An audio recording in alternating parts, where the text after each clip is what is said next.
তো বন্ধুরা বাজারে গিয়েছিল, বাজার থেকে এসে দেখো পরোটা সাপ খাইয়ে নিচ্ছে সব।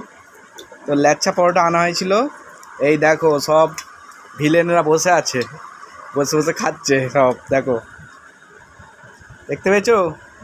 তো তোমাদের কেমন লাগলো অবশ্যই কমেন্টে জানাবে, আর যদি ভালো লেগে থাকে অবশ্যই লাইক কমেন্ট শেয়ার করে দেবে, আর চ্যানেলটিকে সাবস্ক্রাইব করে সাথে থাকবে সবাই। বলে দাও সবাই, সবাই বলে দাও। তুমি তুমি দেখেছো সবাই বলে দিল, সবাই লাইক করে দিও অন্তত বন্ধুরা। তো বন্ধুরা তোমরা সবাই ভালো থাকবে, সুস্থ থাকবে, আর অবশ্যই জামাই ষষ্ঠী কাছাকাছি এসে যাচ্ছে, সবাই ভালো মন্দ খাবে কিন্তু একটু দেখে শুনে খাবে, কারণ খুব গরম, কি বলো? তো চলো তাহলে আজকের ভিডিও এই পর্যন্ত, দেখা হবে আবার নেক্সট ভিডিও।